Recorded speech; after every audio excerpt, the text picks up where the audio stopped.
Hello there, I'm Thomas, the pilot flying the Airbus A340-313X. In this flight from Zurich International Airport back to Zurich International Airport, we're going to be flying at flight level 250 25,000 feet with Mach 0.86 or 325 knots. Thank you very much for joining me in this flight. Right now I'm in the cockpit for the pre-takeoff preparation. I'm going to make an engine start demonstration and show you the Airbus A340 aircraft systems inside the cockpit and explain their function and make a flight management and guidance computer setup for the flight plan and the flight path of the aircraft and set up the autopilot before takeoff and some other systems. So right now, as I said, I'm in the cockpit and I'm gonna show you some of the aircraft systems and explain their functionality. So uh, you can see here is the cockpit of the Airbus A340-313X. You can see it's a fly-by-wire aircraft. It's flown using the flight management and guidance computer and the primary and secondary flight control computers, using the inputs from the side stick and the thrust levers, and also the auto thrust and the flight control unit, the autopilot. I will be explaining you a little bit further these systems. So you can see I'm flying using this side stick over here, the Logitech Extreme 3D, which resembles the Airbus A340-313X side stick.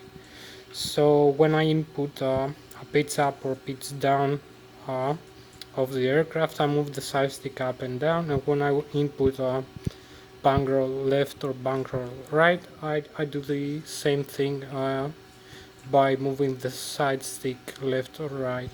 So you can see the same thing is happening here. There is the same equivalent input proportional to the side stick angle that I move. So you can see there is a very good resemblance of the side stick. So when in ground, the aircraft is in direct low, so the side stick positions the flight controls like the elevator and the ailerons and the spoilers in proportion to the side stick angle. As you can see also here in the primary flight display, you can see the flight guidance. You can see also here in the lower ACAM display. We've been showing you the flight controls page here. So you can see when I move the side stick up and down, the elevator is pitching up and down the aircraft, as you can see. Or when I move the side stick left or the side stick right, the same thing is happening here with this display, which displays what its flight control surface is doing, like the ailerons and the spoilers here, left aileron, right aileron, left spoiler, right spoiler, and the elevators of the aircraft. You can see the tail of the aircraft here and its wings here depicted.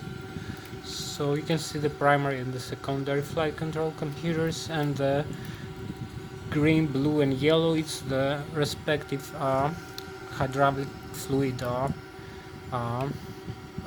fluid tanks which we use for supplying the hydraulic system. So because it's a flight control surface is electrically controlled by hydraulically actuated, except from the rudder, which is only hydraulically controlled and actuated. So, and the manual trim control of the pitch trim. So I will be explaining you a little bit further about this aircraft system. So as you can see again, here is the elevator input I was telling you, and the rudder, the flight controls.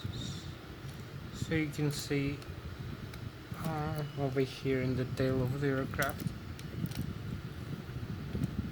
how the flight controls the rudder and the elevator.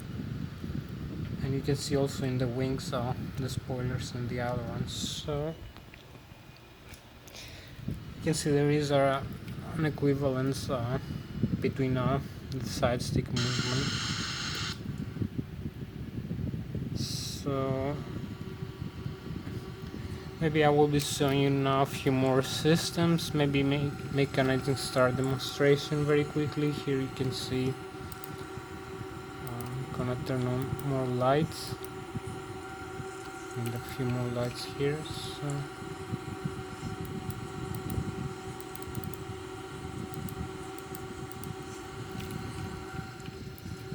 So you can see here we have the primary flight display, we have the airspeed here displayed, and the airspeed selected with blue, or the airspeed manuals displayed with purple.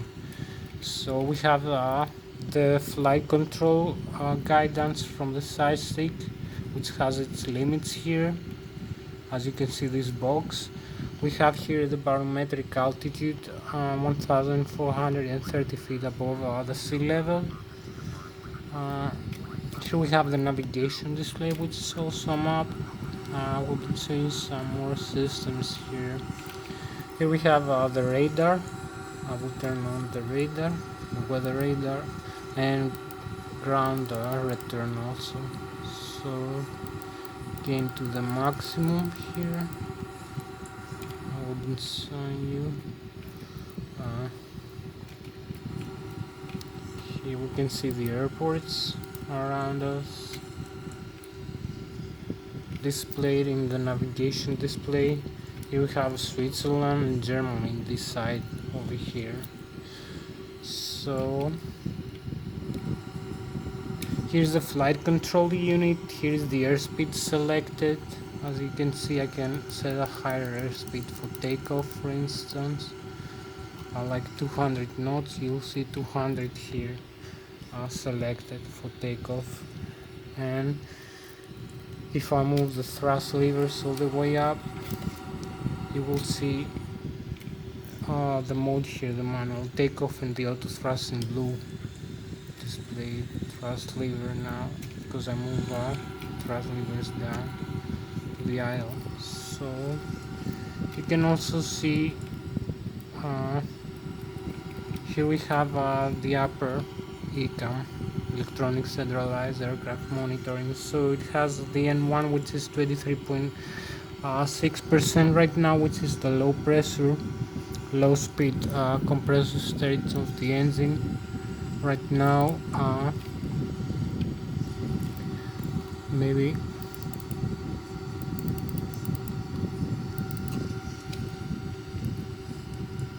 so you can see here is the exhaust gas temperature, 536 degrees, and to its the high pressure, high speed rotor stage of the engine, 60.3%, and 2040 pounds per engine per hour. It's the fuel flow right now. Here is the flap position. I can set the flaps here, which increase the wing surface and the lift of the aircraft when they extend. So I can move them up. For doing the engine start demonstration, you have to retract them. So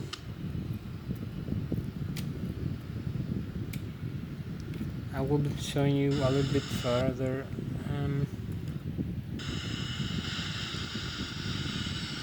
A little bit faster. Maybe you can see the spoilers here. So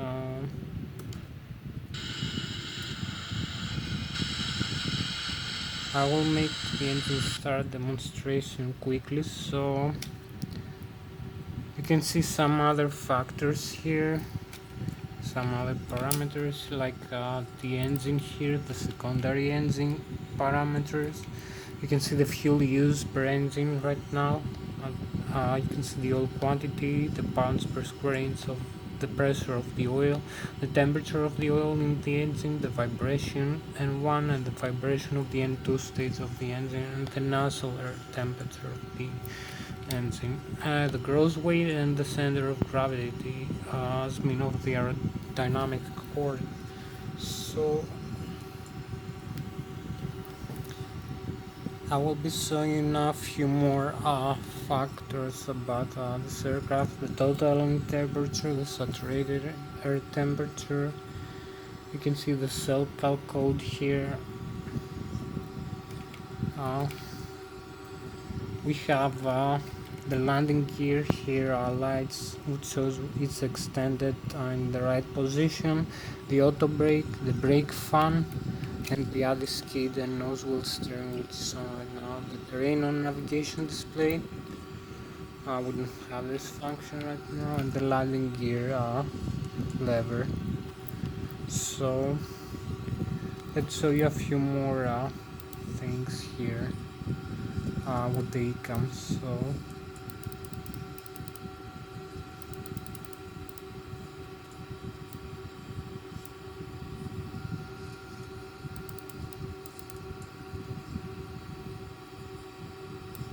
I will magnify this a little bit to make it easier to read. So maybe I will come over here in the overhead panel. As you can see, we have a few systems. Maybe I will be showing you here. We have the ADIs. We'll use the wing and the engines ADIs on, all of them, because we have ISO condition, and the probe window heat here also on. Here we have the APU, the auxiliary power unit. We need to turn this on for starting the engines, so I will come over here and turn the switch on. See, the controller is on, and engine start, the auxiliary power unit. So you're gonna see this is gonna initiate the small turbine which is used to start the engines in ground mostly, or supply hydraulic and electrical power in the air, and some bleed pressure. So pressurized bleed air. You can see the bleed PSI here. This is gonna rise in a while, so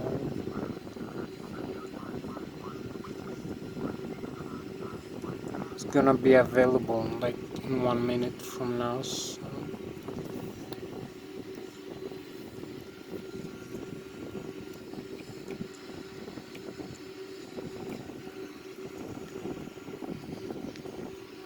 you see this nice view of the cockpit here.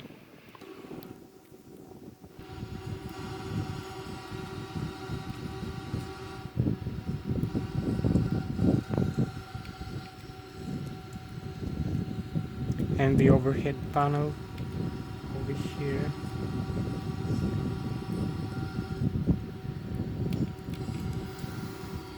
So you can see the various instruments. You can see the thrust levers here.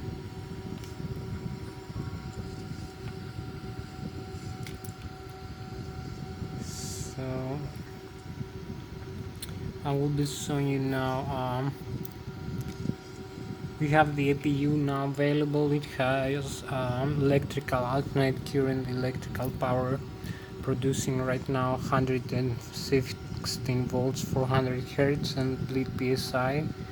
It's 100% available. So let's go show you now. Here is the bleed air. We have bleed air from its engine, engine 1, engine 2, engine 3, and engine number 4.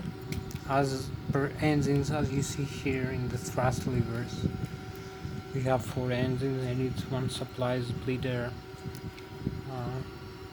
for various aircraft functions, like for pressurizing the hydraulic fluid, and also for pressurizing the aircraft cabin, and other functions like the air conditioning. So I will show you now. If we turn off the engine blades, you will see here the message engine bleed is off. So we're gonna have a low message here in the back, in the left and maybe in the right back. So I will turn this on again, but before I will show you, we have the APU here, which we can use as a backup. So we can connect it in the line and supply instead of the engines, and this is used when the engine starts. So we'll turn on the engine blades again and turn on this in the closed position for starting the engines, the isolation valve. So maybe use these packs in the off later. You can leave them in the auto position. So I will come over here now in the cabin pressurization. You can see we have this system to pressurize the cabin of the aircraft. We have the mode in the automatic, we can turn it in the manual. If we turn the manual when climbing, we have to use the switch to pressurize or depressurize the cabin. You can see the rate now is increasing because I use this switch. Now we'll close it down. We'll decrease pressurizing the engine, the cabin. So I will use the automatic again. It's gonna come down to 0. So you can see the difference between the manual. Now I'm depressurizing the cabin, doing a descent of the aircraft. So I will turn this back to the automatic. As you can see, it will come back to 0. So it has two controllers and also has a landing elevation and a ditching switch. We'll leave this in the auto position also. So you can see the lighting here, the interior lighting and the exterior lighting. You can see other systems like the oxygen. You can see I will be showing now maybe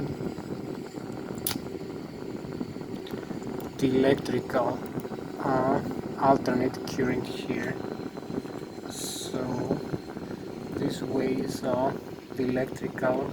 Its engine has an integrated drive generator connected to it through bells, through a integrated drive generator inside a gearbox. So if we disconnect using this red guarded switch, we will disconnect the IDG, and this is only good to do in ground because we need to maintenance to reconnect it. So if we turn off the generator electrical power, you can see we have no generator from the engine number 1, engine number 2 or engine number 3. As you can see here, we have 4 engines, 1, 2, 3, 4, and we have the AC1 and the AC2, which is the left, the engine number 1, engine number 2, engine number 3, and engine number 4, the right side electrical. So we will reconnect them now, or maybe use the APU and disconnect, and you will see now we have no electrical alternate current because we disconnected the APU, which was supplying instead of the engines. So you can see we have the message here, the full message from the electrical AC bus 1 and 2. So you can see here we have the message here, AC DC bus 1 and 2 full, and AC bus and 2 and AC bus 1 full. So we have an electrical alternate current from the engines. So most electrical alternate current is gone. So much of this alternate current also has been converted through the transformer rectifier into direct current. So if we reconnect the APU, you can see we have electrical power back again, and everything is working normal. So we have no engines takeoff. So I will show you a little bit more now. Maybe we have like yeah, like 20 more minutes for takeoff. So uh, as you can see, its engine drive generator produces 115 volts, 399 hertz of alternate current, and this is equivalent to 75,000 kilovolts from its engine, times 4, which makes it 300,000 kilovolts, or 300,000 watts of electric power for this aircraft, plus the APU, which is plus another 75,000 kilovolts additional. So I will show you now. We have some other systems here in the electrical panel, as you can see. So maybe I will show you the direct current. As you can see, we have the TR1, transformer rectifier 1, transformer rectifier 2, which supplies from the alternate current and transform into direct 28 volt 49 amperes, and the essential transformer, which also supplies another 28 volts and 10 amperes from the engine drive and generators over here, the AC1, the AC2, and the essential. So this is converted to direct. So in case we have no batteries, so we turn off the batteries, because you will still have direct current from the transformer rectifier. And the opposite happens if we have no alternate current, as I was showing you. If we turn off the alternate current sources again, so we're gonna have only the direct current. Some of this direct current has been converted. As you can see now, we have no alternate current again. So some of this has been converted through the static inverters to alternate current. So now we'll be showing you the fuel panel here. As you can see, trying to be as quick as possible. So here is the fuel tanks. As you can see in the cam display, the left wing and the right wing fuel tanks. So, and the center tank, and also we have the tail, horizontal tail trim tank in the tail of the aircraft. So right now we have 30% fuel. So if I turn off the primary fuel pumps off, you can see the aircraft is keep supplying the engines and the APU through its standby over here. We have standby fuel pumps in case of an emergency, and also we have the X-feed line here. It's turned on right now. You can see the X-feed here, the valves. The left wing X-feed is on right now.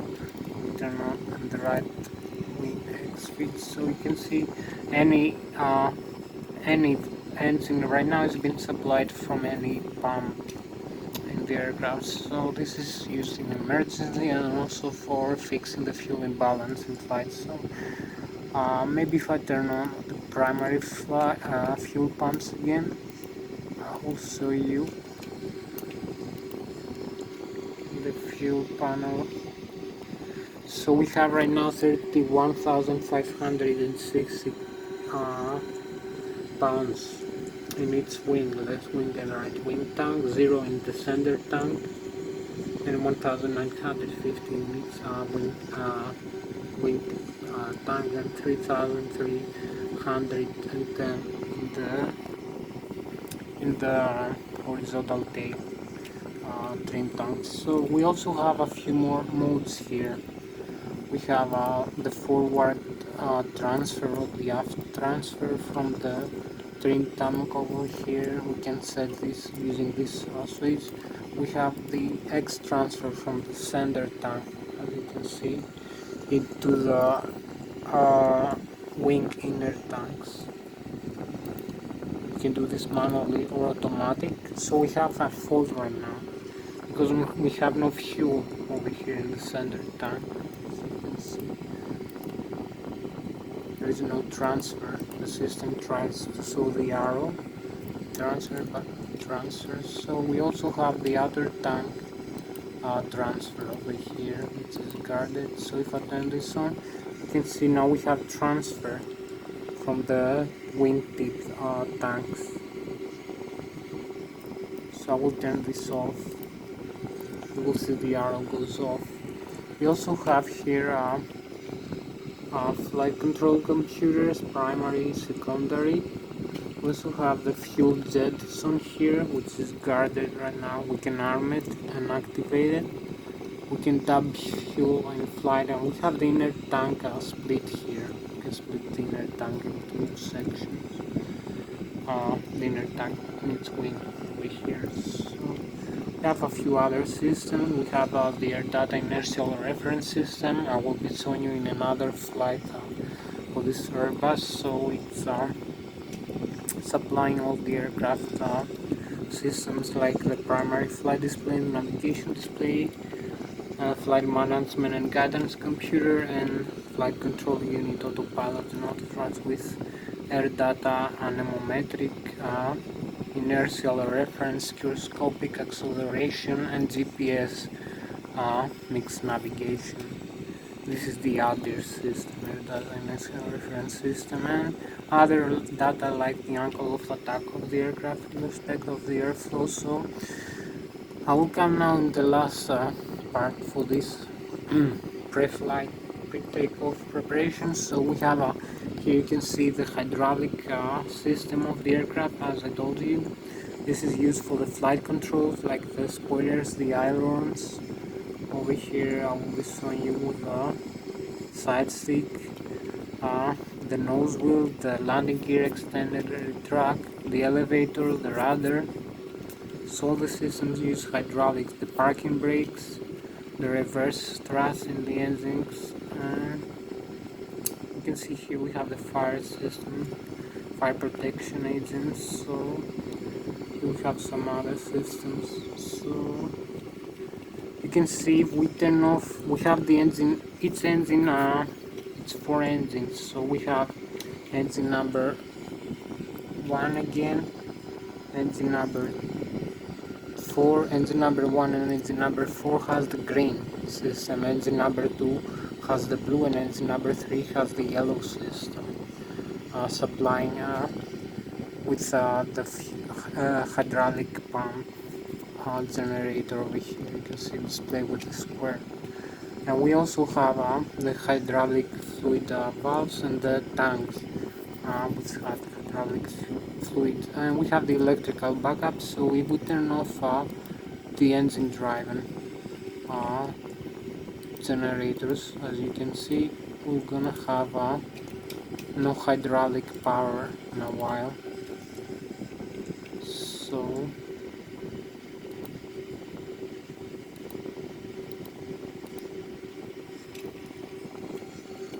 you can see now we have hydraulic is going down, is decreasing from 3000 psi and is showing in yellow because we turn off the hydraulic system.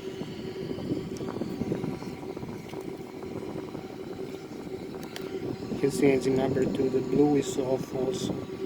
You can see the green and the yellow is off. So we have no hydraulic now, it's lost. So if we turn off the electrical backup, I will turn the electrical backup over here, and you can see we have electric power again, electric hydraulic power.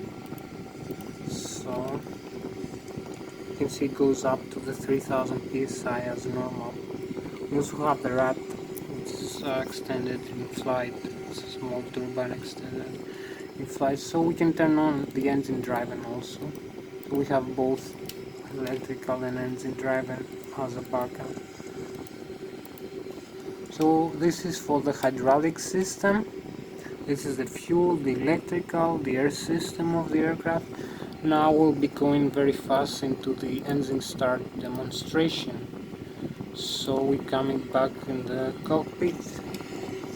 I'll try to show you very fast. So I hope you can see where we are right now.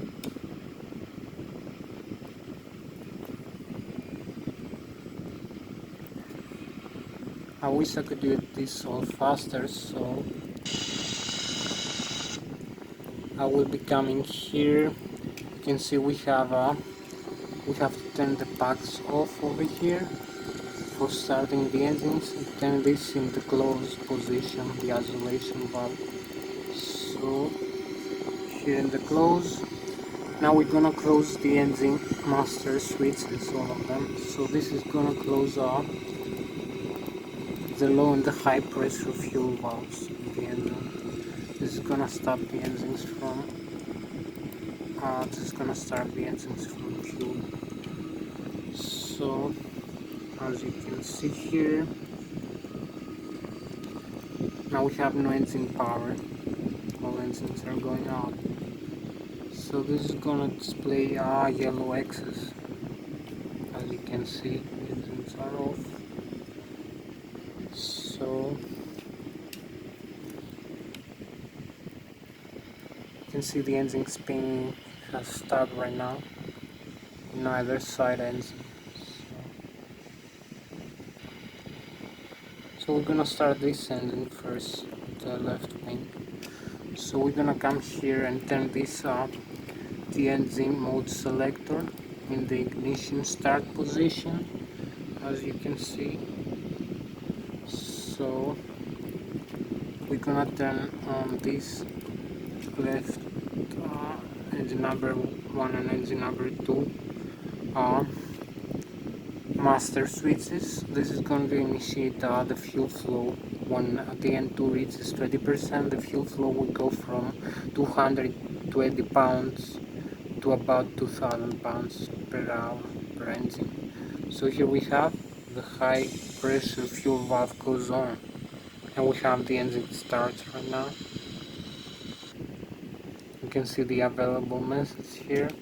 We have the right wing engines is still off, so we have to come over here, set this in the opposite position or in the auto, it doesn't really matter. So we'll let this in the auto position and turn the right wing engine master switch 3 and 4 over here. So this is going to do the same thing. It's gonna initiate the engine starter from its engine. This is going to admit pressurized air. The N2 is increasing because of the pressurized air, and when 30%, the fuel flow, the low pressure fuel flow is on right now. The high pressure fuel flow is gonna start. So we're gonna have the right wing engine start right now. And here we are. We have the fuel flow increased to 2000 pounds per engine right now. So this is it for the engine start and most of the pre-takeoff preparation. So we're gonna start very quickly.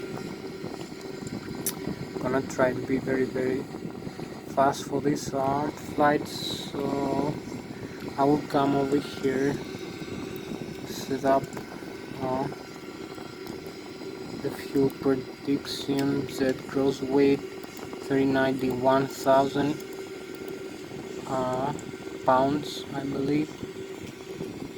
Z gross weight over here. So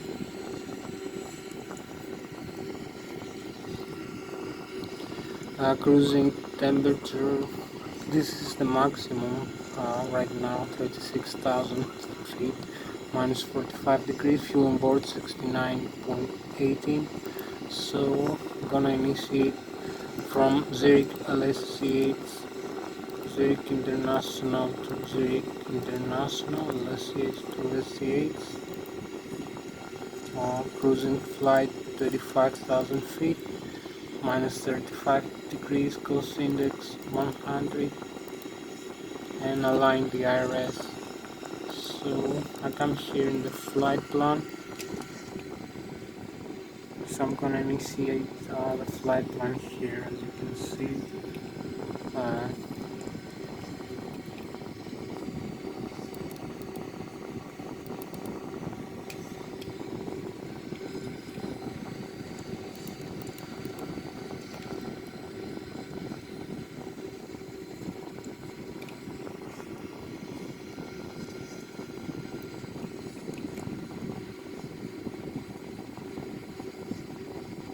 So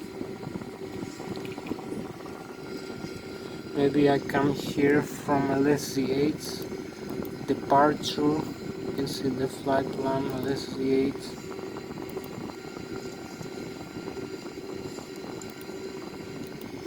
you can see our position here, GPS position 47 degrees 27, 48 north, 008, 50,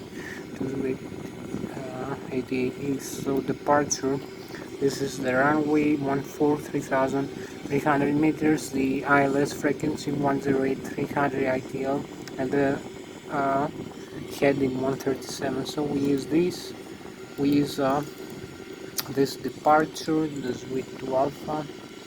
So insert, do the same for the arrival.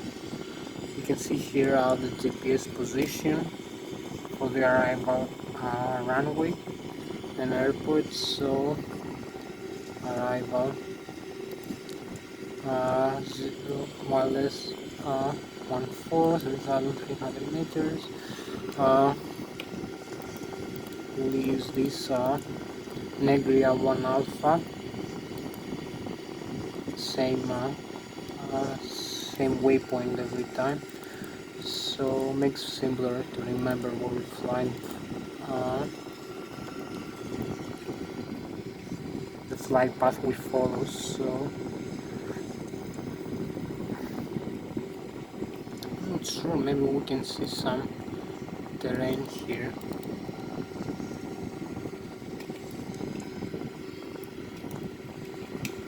So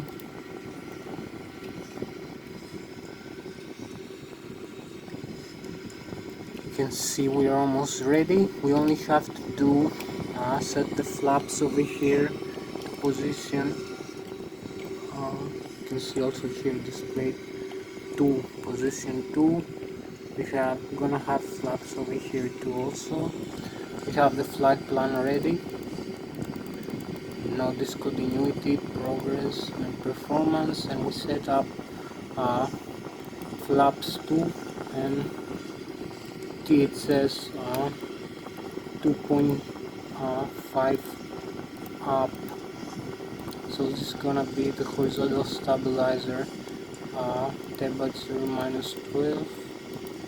So we're gonna use 145, 150 and 155 our takeoff speed. So our VOD is gonna be 150. We take off 155. You can see the modes now are here in the primary flight display. So we are ready almost to take off. We only need to set up this is the horizontal stabilizer trim. As you can see, when I move this, it's also displayed here in the flight controls. The pitch trim up, so I have to set it to 2.5 degrees, as I did here, 2.5 degrees. So this is gonna set for takeoff to balance the aircraft center of gravity using the tail position angle of attack. So this is it. Most for the pre-takeoff preparation, we have everything set in the flight control unit, in the autopilots. Only need to set the altitude we're gonna fly, and we have like, I believe, like 30 more minutes for this flight. So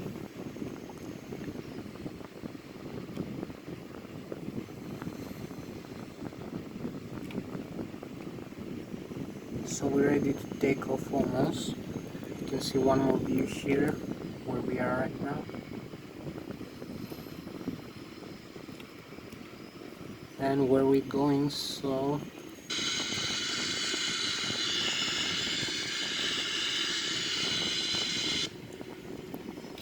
I will show you now. You have the side stick here. We can see the flight guidance of the aircraft over here. So we have the parking brakes on. If I move the thrust levers all the way up, you can see here the modes arm in the primary flight display, the manual takeoff, and the auto thrust in blue. You can see we're moving now, and we have the ILS on. We have the reflex temperature and the takeoff current here. We have the radio altitude. We'll need to set up the ILS here. This is gonna set the ILS frequency using this radio over here, nav radio.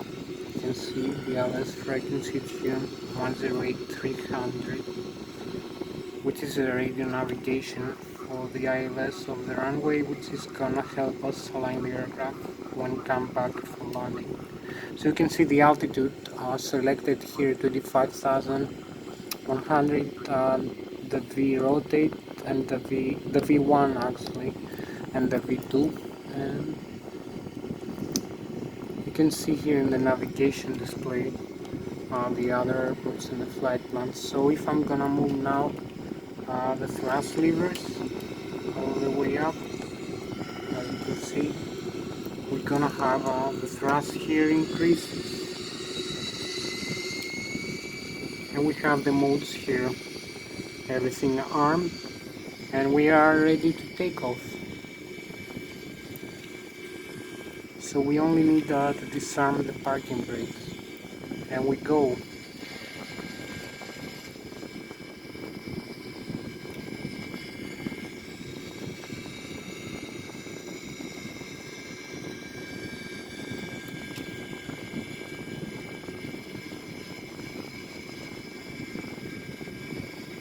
We have 100 knots, 126, 138, 153, V rotate, and V2. And here we go. We take off. We have another 30 minutes to go for this flight. So you can see here we retract the landing gear over here. As you can see, we have a very nice takeoff.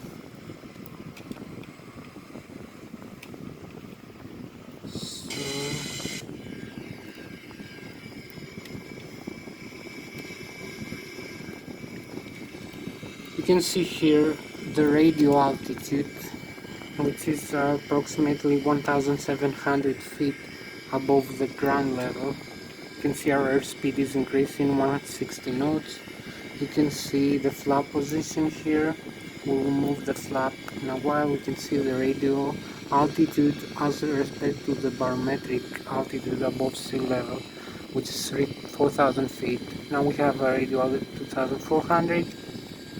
You can see the arm modes here and gauge modes displayed with green. We have the thrust glide. We have to move the thrust levers down a little bit to the glide gentle now. So, and also retract some flaps. So you can see the stall speed over here as we're gliding out.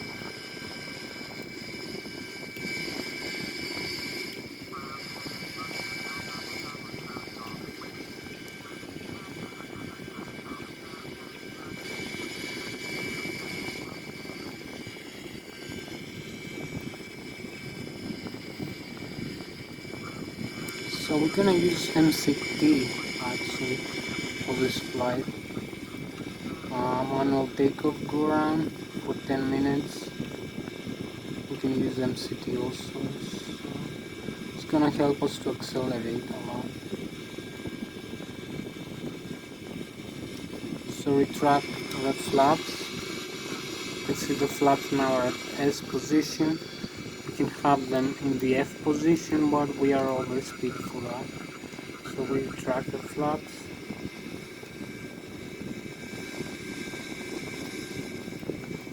So now you can see this is the vertical guidance, vertical speed plus 0300 and the altitude. And we also have the nav, which is the horizontal navigation of the aircraft. And the nav respects this mostly. It also has a vertical navigation over there. So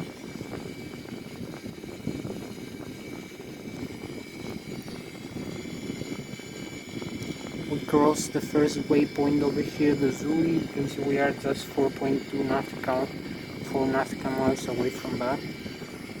We've been showing you in a while. We're gonna fly over. We have Germany in this side, DSM, DS, some airports of Germany. So we have Switzerland in the other side and Germany this side. So we're gonna be overflying it. So we have a nice view of the Airbus A340 313X.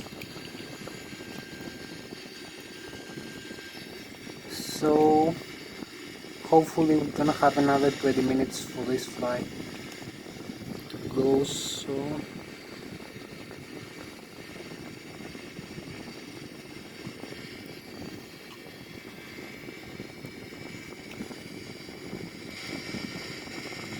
maybe 30 minutes in a maximum.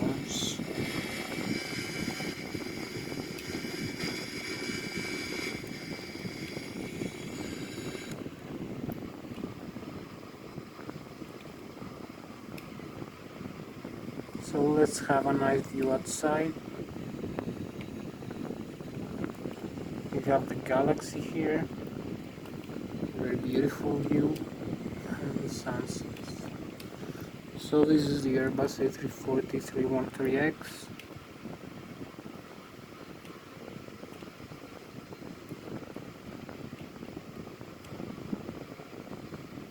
Hope you like my aircraft. So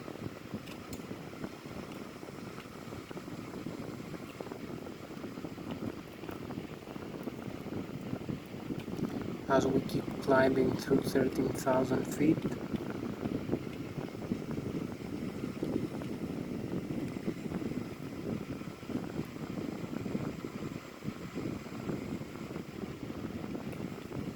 you can see the 4 engines of the aircraft.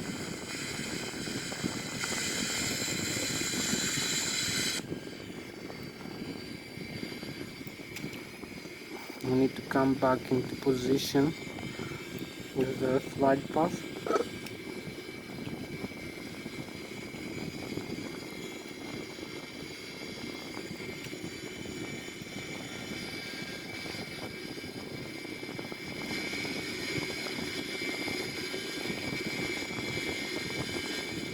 So you can see now some systems. You can see the auto trim here is automatically set the pitch trim of the tail of the aircraft. So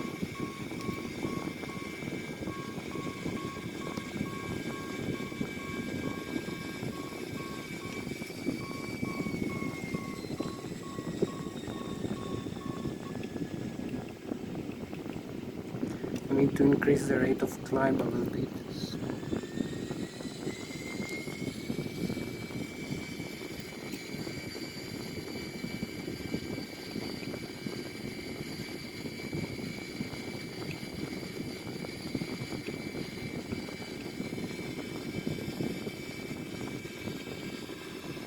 you can see it has a limit at 6,200 feet per minute.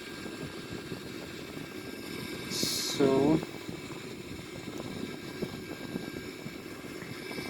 if I show you now, here is the cabin pressurization. You can see the cabin is being pressurized.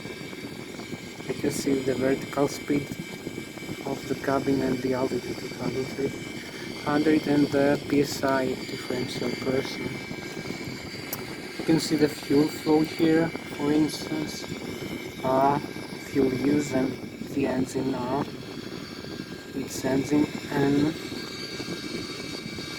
you can see the fuel in its tank. So we're still having the trim tank in the tail and the left and the right wing. So you can see the electrical alternate current here and the electrical direct current and the bleed PSI, the bleed pressure from the engines in the APU. So I will show you back the flight control page here again. So you can see as we keep climbing here, maybe set up a higher range.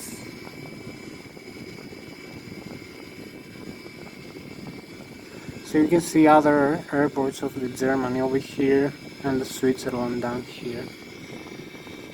You can see the ground speed, the airspeed, the distance of the next waypoint and the time of arrival and the wing component.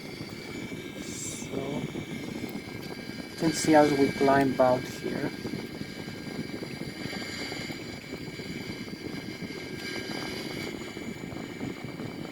You can see other aircraft over here in this display.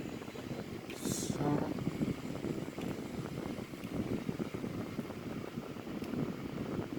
I'm gonna have maybe some chemtrails in a while. Here we have them. Here they go. Now we have the chemtrail effect, which is beautiful. These are huge aircraft. So we passed 33,000 feet right now.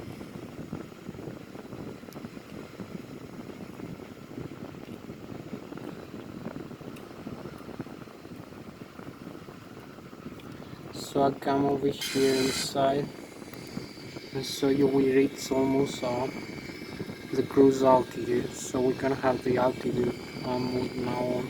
So you can see we reached 25,000 feet. So here we are.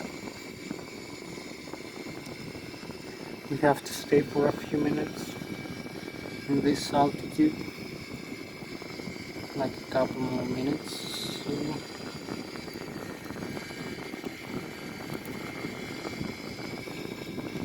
can see where we have to go back into the airport, direct to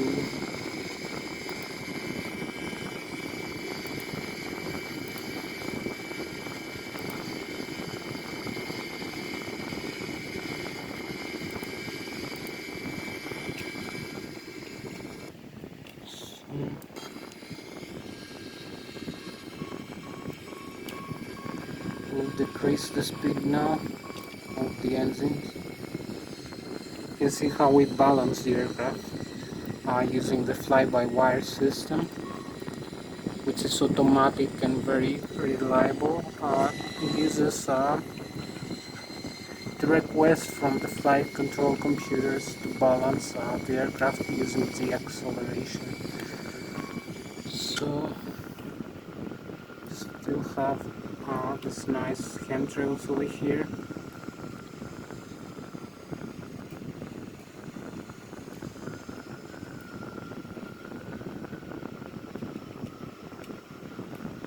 So we're gonna start turning back into the airport now.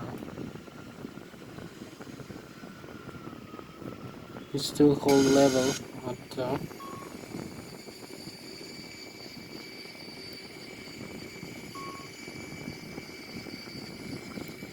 about this altitude. So we're gonna have to start turning to the airport in a while. So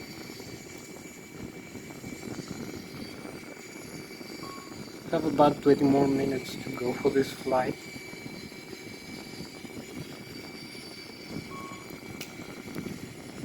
So we're gonna have to start turning back before overflying maybe another city here in Germany. As you can see, we're overflying DNE, DPM, DMN. This is Munich in front of us.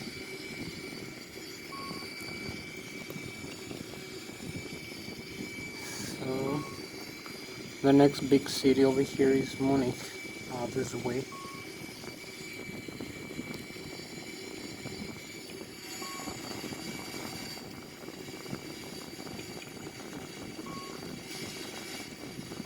So we need to come back into the airport now, turn back into the Zurich, as you can see. So you can see we have nice views here now. We have the chemtrails.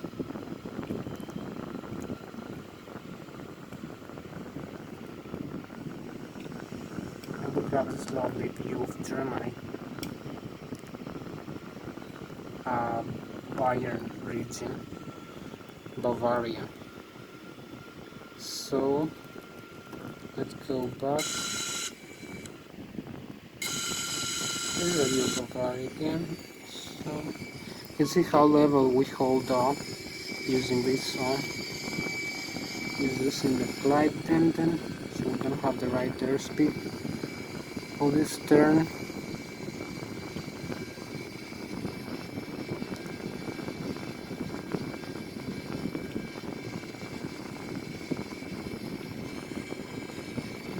So you can see here we have the bang angle limits over here, which is 67 degrees maximum, using the side stick, commanding normal, low, or 33 degrees without using any side stick inputs, using only the auto jam. It's position the aircraft pitstream automatically. So now we use a steeper bang angle to turn back into the Zurich.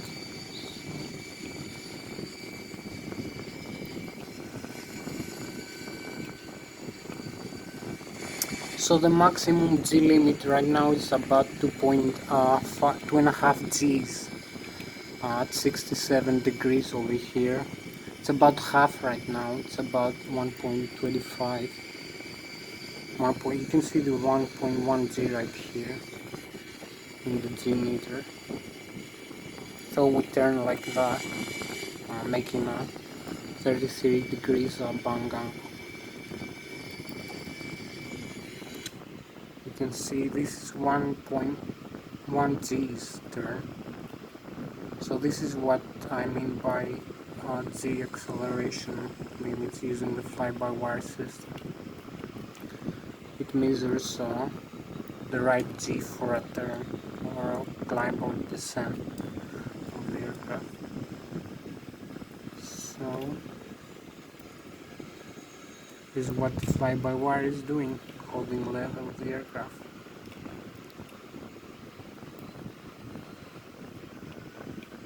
We have a nice view over here.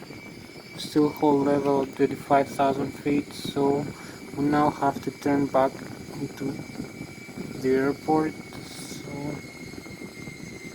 I believe we are in the right position.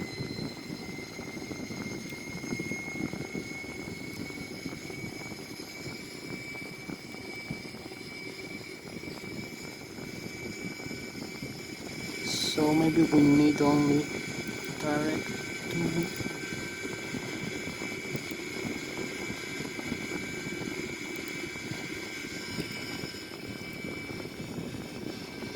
67 nautical miles from the waypoint, the last fix, so we have to fly directly to the fix.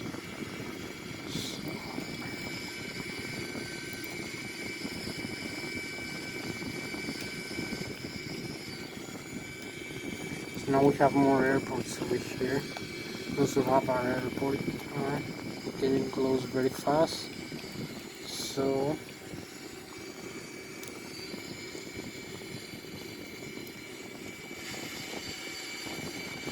have a nice view of the Alps, both the German, Bavarian and the Swiss Alps here. This side is, yeah, this side is Switzerland. over here, and this lake, I believe it's St. Gallen. So let's have another view of the Alps here in the Switzerland. This will be Germany again.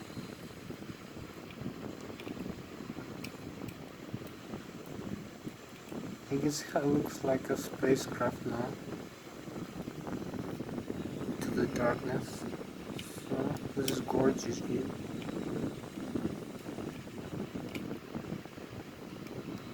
So you can see the chemtrails from behind the engine and from up front.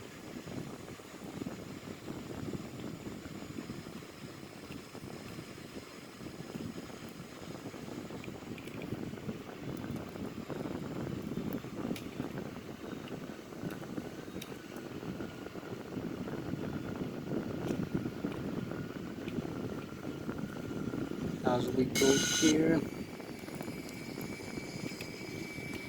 now we have to be closer in. Yeah, here we have the airport. We're just 52 nautical miles away. Thankfully, we have enough time to complete this flight. So you can see the airport over here, the runway. As we're closing in, maybe like in 2 minutes we're gonna start descent. So you can see the Mach speed 0.744 right now, and the IQ we still have the ILS on.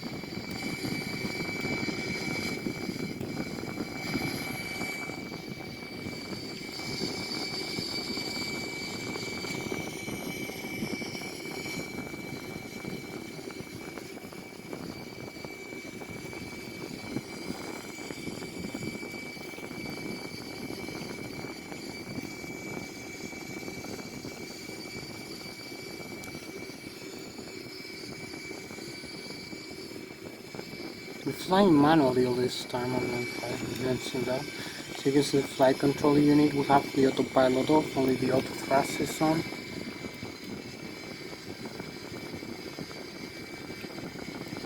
So we are almost there in the descent point. I'm gonna start descending in a while, so you can still see chemtrails here. Beautiful view.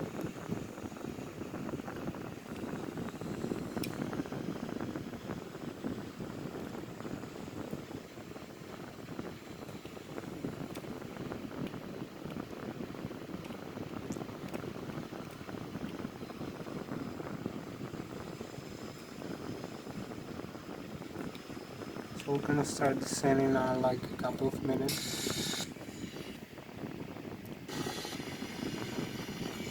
So we have only 20 minutes remaining, so it's enough for this flight. So we're gonna come here and set up a new altitude, decrease the altitude here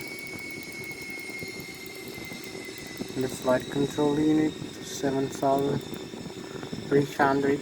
So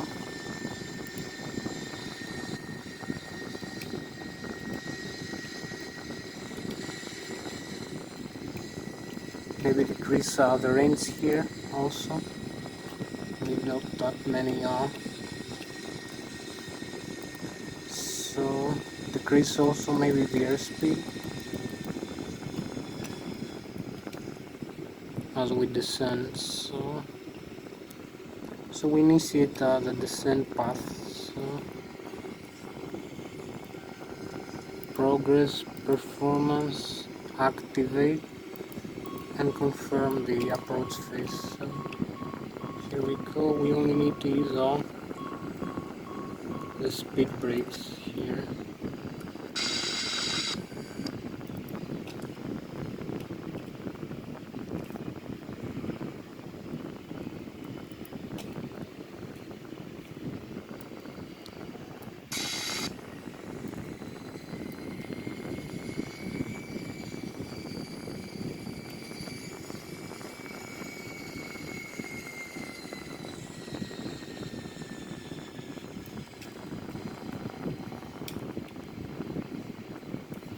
So we are very close right now into the airport, just 36 nautical miles.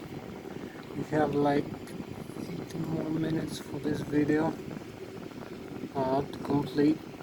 So hopefully we're gonna be on time in the right position for landing. So activate the approach phase. QNH 29.92 here. Temperature -12. Mag width 159.10. 50 and decision 5100. Landing VAP in 127 with full 127, 129, 127. So this is for the V approach.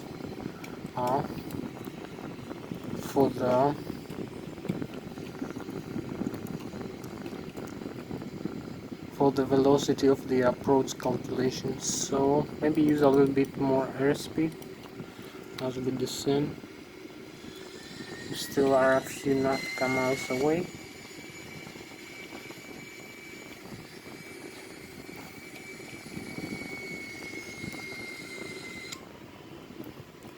Quite a few.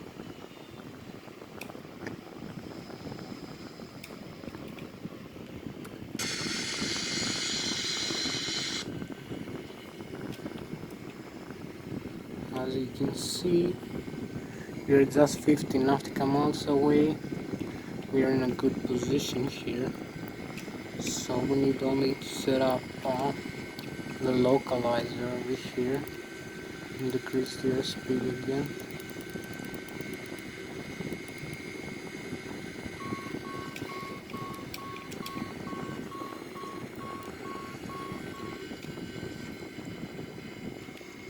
So we have an overspeed warning for a little bit, and this is gonna try to be in a good position for this landing with a good timing. So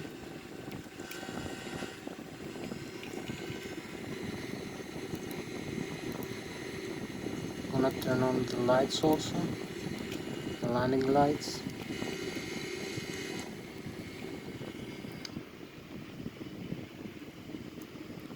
It's gonna make more visible the aircraft also. See the landing lights.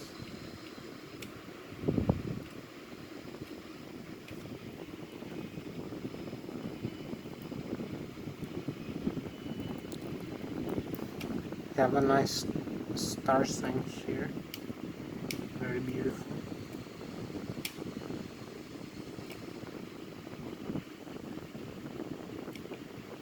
Very calm.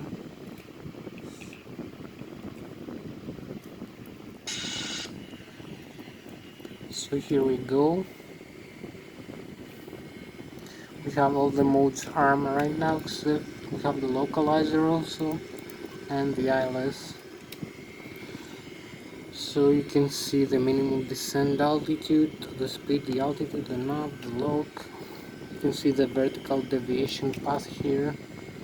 So we only need to fly a beam and keep descending with the runways. So use some flaps now. And maybe decrease the airspeed a little bit.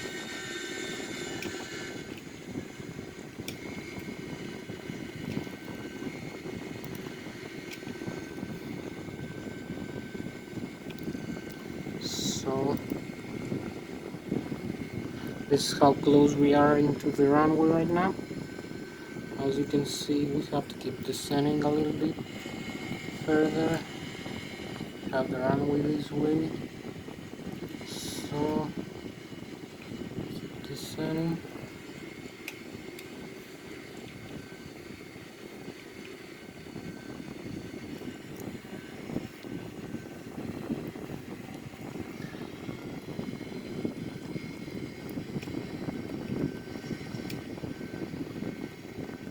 We have another 13 minutes for this flight.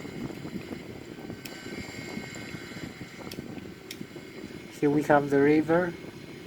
We are in a good position.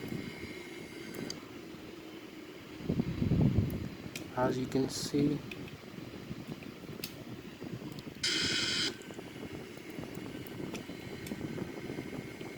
past this altitude.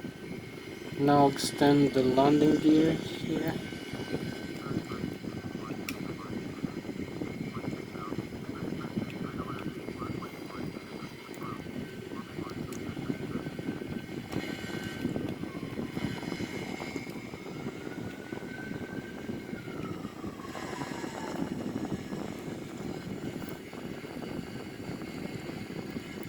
A few more flops maybe.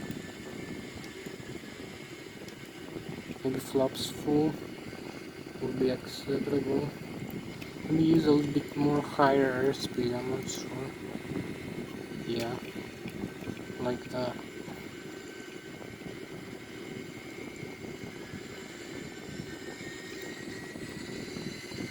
Here we are into the runway.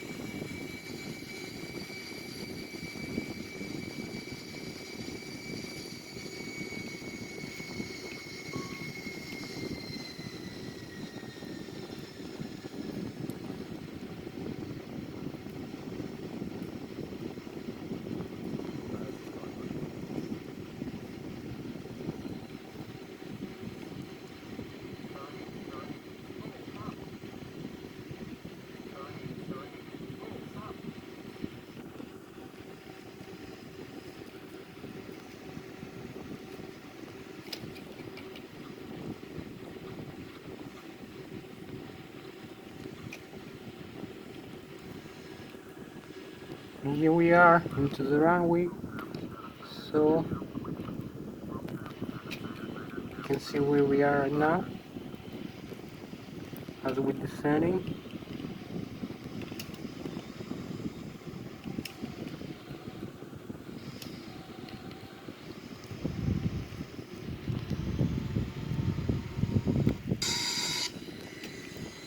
We are in a good position to land here.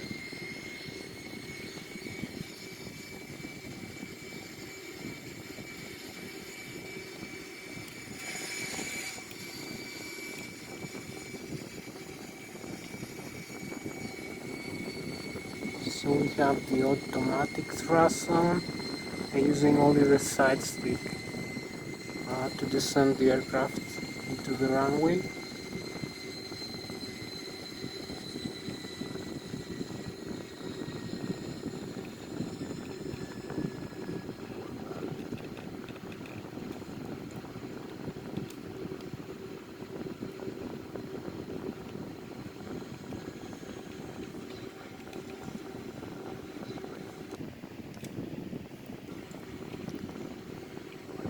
Ten more minutes left. 400.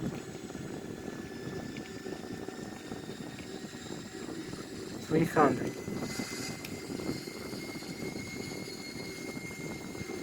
200.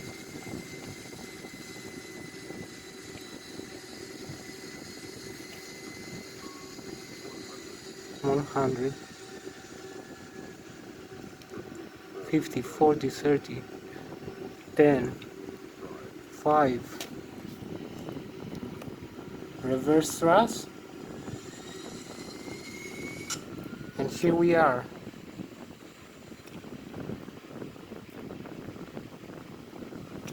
Landed safely with the runway 14 in Zurich International Airport. Just touched down and landed very safely. You can see we still have the landing gear in good position and the nose wheel. Everything is working perfectly well and the thrust reversers are being deployed. So here we are, as you can see. If I show you inside, you can see inside the cockpit the modes still are armed for takeoff for another go around. You can see the reverse thrust, maximum reverse here. Into position, we did the VFR landing, visual flight rules, did by the ILS. So you can see here we have the flaps full now. You can see the wheels, all the wheels are in excellent position, and the temperature is normal, and none of them is blown. And you can see the landing gear also, and the nose wheel. They're in the struts are in the right normal position. There is no damage. So you can see the bleed air system, no damage. The cabin pressurization, there is no damage in the skin of the aircraft, and the whole the electrical alternate current, everything works normally well, and the direct current and the hydraulic fluid, the pumps and the valves, there is no leakage from the landing. You can see the fuel tank, also there is no leak from this flight and landing. So you can see also the engine, it's perfectly well, normal. So we can disengage the reverse thrust.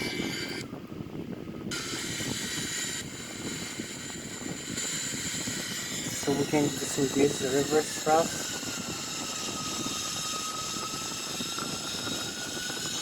or engage it again if we want.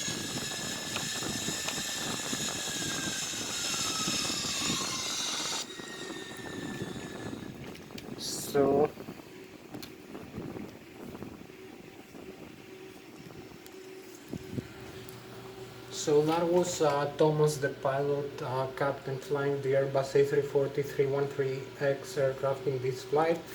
Thank you very much for joining me, and I will show you in another video, maybe flying the Airbus A340 313X again, or another Boeing 737 or 777 or any other aircraft.